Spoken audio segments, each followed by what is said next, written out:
East Jakarta is like a sub-district of the Jakarta area. There are 25 million people that live in the DKI Jakarta area, and East Jakarta is one subsection of that. It's actually the most populated subsection. So when you think of terms of like townships, East Jakarta has over 4.5 million people, which makes it actually very populated. And what we have here in this scenario is a suburb, neighborhoods, families, that sort of thing.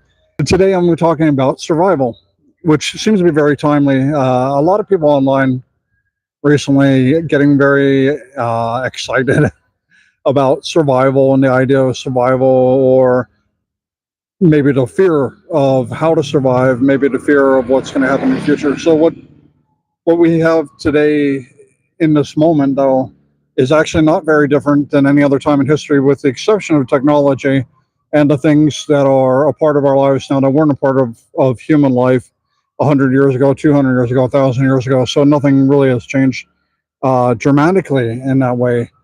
And when we think of survival, a lot of people think in terms of individual survival, but that's actually not uh, how survival works. So survival in and of itself is continuing life.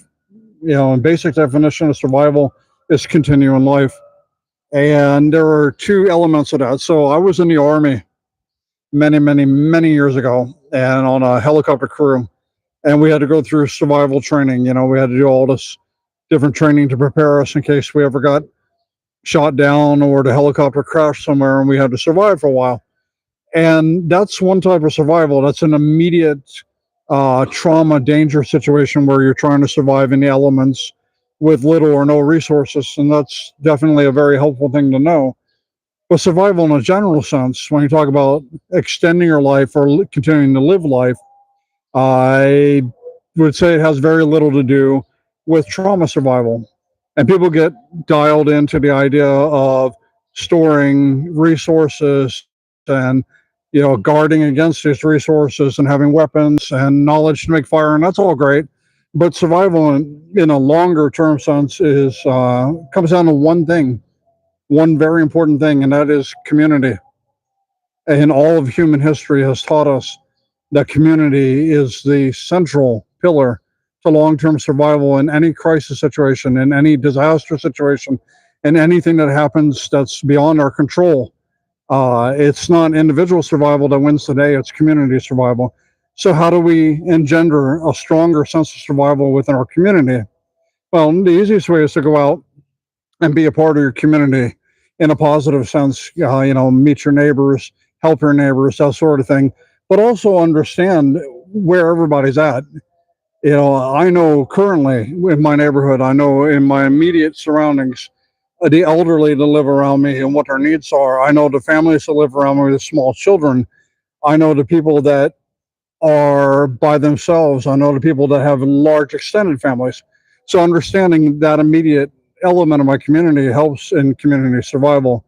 And then I reach out, and even as a foreigner, with a very limited grasp of Indonesian language, unfortunately, because of my hearing difficulties, I have a hard time to learn Bahasa Indonesia, and I wish I could speak it because I speak other languages that I learned before I lost my hearing, like German and Spanish, and I really, really, really would love to just talk to people directly.